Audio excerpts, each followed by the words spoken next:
Hello, nursing students. Are you prepping for NCLEX exam? If so, you need to watch this video. So we're going to look at endocrine system, and we have 15 items for today. So let's start with question number 1. A patient with type 1 diabetes presents with polyuria and weight loss. Which pathophysiology explains these findings? A. Increased insulin sensitivity in skeletal muscle. B. Autoimmune destruction of pancreatic beta cells. C. Overproduction of glucagon by alpha cells. Or D. Impaired glycogen breakdown in the liver. So pause the video and see what your answer is. When you're ready, the correct answer for this particular question is going to be letter B, the autoimmune destruction of pancreatic beta cells. So remember, type 1 diabetes is caused by autoimmune mediated destruction of the pancreatic beta cells, leading to absolute insulin deficiency. So without insulin, glucose cannot enter the cell, causing hyperglycemia. And then, of course, the other signs related to that would be polyuria and weight loss. Let's go to question number 2. So our question number 2, which lab value most strongly supports SIADH? So SIADH stands for Syndrome of Inappropriate ADH Secretion. So is it going to be A, elevated serum sodium? Is it going to be B, low urine osmolality? C, decreased serum osmolality? Or D, increased hematocrit? So I'll give you a couple of seconds. So the correct answer for this particular question, in question number 2, is going to be letter C. So SIADH causes delusional hyponatremia due to water retention, therefore lowering the serum osmolality.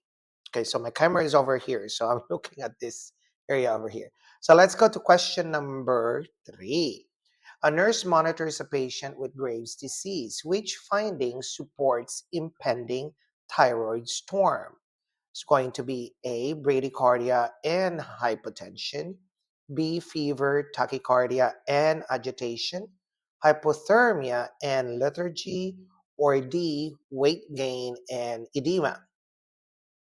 So we're talking about thyroid storm.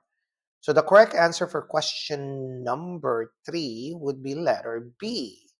So thyroid storm is a life-threatening complications associated with hyperthyroidism. It presents with hypermetabolic signs of fever, extreme tachycardia. You're going to have agitation, hypertension, and sometimes diaparesis. Okay, so let's go to question number 4. Which medication requires CBC monitoring, especially in patients who have hyperthyroidism, due to the risk of agranulocytosis? So is it gonna be A, Synthroid? Is it gonna be B, Tapazole? Is it gonna be C, PTU? Or is it gonna be D, prednisone? What's your answer?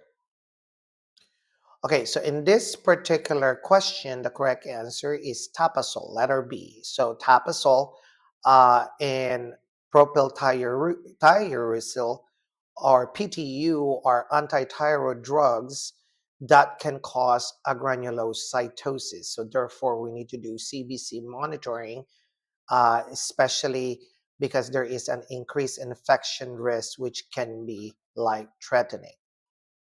So that's question number 4. So let's go to question number 5. A patient with Addison's disease should receive which priority teaching? A, avoid wearing a medical alert bracelet. B, double glucocorticoid doses during illness. C, restrict salt intake to prevent hypertension.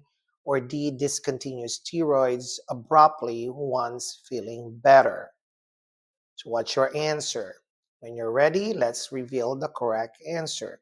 So the correct answer is going to be letter B in this particular question. Patients with Addison's disease must increase glucocorticoid dosage during stress, illness, or surgery to prevent adrenal crisis. So far, how are we doing? Okay, so let's go to question number 6. So we're still in the endocrine system. So our question number 6 is, which finding would a nurse expect in Cushing syndrome? So it's going to be A, hypoglycemia, B, weight loss and hypotension, C, buffalo hump and hyperglycemia, or D, decreased cortisol secretion. What's your answer? Okay, so the correct answer is going to be letter C. So excess cortisol, which is in Cushing syndrome, leads to fat redistribution, and therefore you're going to have this buffalo hump, moon phase, and then of course increase gluconeogenesis causing hyperglycemia. So let's go to question number 7. A patient with hypoparathyroidism is at risk for A, hypercalcemia and bone pain, B, hypocalcemia and tetany, C, hyponatremia and seizures, or D, hyperkalemia and arrhythmia. What's your answer? When you're ready, let me reveal to you the correct answer. So the correct answer is going to be letter B in question number 7. Low parathyroid hormone reduces calcium reabsorption from bone and kidneys, leading to hypocalcemia, which can be manifested as tetany, paresthesia, or muscle spasms. Let's go to question number 8. Which clinical finding aligns with diabetic ketoacidosis, or DKA? It's going to be A, Kussmaul respiration, letter B, respiratory alkalosis, letter C, hypoglycemia, or letter D, metabolic alkalosis. So what is your answer? And if you chose letter A, you got it right. Okay, so Kussmaul's respiration, which is deep but rapid breathing, is a compensatory mechanism for the metabolic acidosis that is present in DKA. Let's go to question number 9. So question number 9 is, the nurse then identifies exophthalmos in a patient. Which disorder is this most consistent with? So that's bulging of the eye, right? Or the protrusion of the eye. So is it going to be A, Addison's disease? Is it going to be B, hypothyroidism, C, hyperthyroidism, which is Graves' disease, or D, SIADH? So what's your answer? So if you selected letter C, you got it right. So exophthalmos, which is, like I said earlier, protrusions of the eyes, is a hallmark sign of Graves' disease. This is usually due to autoimmune mediated orbital tissue and inflammation. And let's go to question number 10. So question number 10 is, which lab confirms primary hyperparathyroidism? Is it going to be A, elevated calcium, low PTH, B, low calcium, elevated PTH, C, elevated calcium, elevated PTH, or is it D, low calcium, low PTH? I know there is low and high and elevated in this particular scenario. So when you're ready, the correct answer is going to be letter C. So in primary hyperparathyroidism, the parathyroid hormone is elevated despite already high calcium levels, leading to hypercalcemia, kidney stones, and bone reabsorption. Let's go to question number 11. Are you ready? Let's go. Okay, so let's go question number 11. A patient with myxedema coma requires which medication, which immediate action? A, high dose IV levothyroxine. B, administer insulin infusion. C, start vasopressin drip. Or D, give high dose corticosteroids only. And that's the key word there.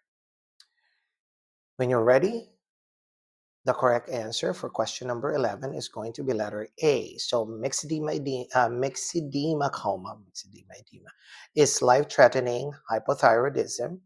So we give levothyroxine is very important here because we need to restore the thyroid hormone. Question number 12. Which statement about type 2 diabetes is correct? A. It accounts for less than 5% of cases. B. It is strongly linked with obesity and inactivity. Letter C. It always requires insulin therapy at diagnosis. Or letter D. It is caused by autoimmune destruction of the beta cells. Couple of seconds here before I reveal the answer. So for question number 12, the correct answer is going to be letter B. So type 2 diabetes accounts for at least 95% of the cases commonly associated with obesity, sedentary lifestyle, and insulin resistance. Let's go to question number 13. A patient with pheochromocytoma would most likely present with A. Hypotension and bradycardia. B. Severe hypertension and headache. C. Hyperkalemia and dehydration. Or letter D. Hypoglycemia and diaphoresis. 5 seconds. The correct answer is going to be letter B. Pheochromocytoma, or we call it PEO, is an adrenal medulla tumor which releases excess catecholamines, causing episodic hypertension, headaches, sweating, and palpitations. Let's go to question number 14. Which electrolyte imbalance is most concerning in Addison's crisis? A. Hypernatremia. B. Hypokalemia. C. Hyperkalemia. Or D. Hypocalcemia. 5 seconds. And the correct answer is going to be letter C. So Addison's crisis involves aldosterone deficiency. So there you go, leading to sodium loss, potassium retention, and life-threatening hyperkalemia. So let's look at our last question. Which diagnostic test best evaluates pituitary tumor? Is it going to be A. Inferior petrosal sinus sampling? It gives you an idea there. B. Thyroid ultrasound. C. Hemoglobin A1C. Or D. ECG. Probably got that already. So the correct answer in question number 15 is definitely letter A. This is an invasive test that samples the ACTH from veins draining the pituitary to confirm a pituitary tumor. So how did you do? Are you able to share that in the comment section? If you do, please, if you can, please do so. Oh, by the way, thank you for watching. And if you can subscribe in this YouTube channel, let's see if we increase more views. Share this video with your friends or show them the link. If we increase the views and we can increase followers here, we can be a little bit visible in YouTube. But thank you for watching.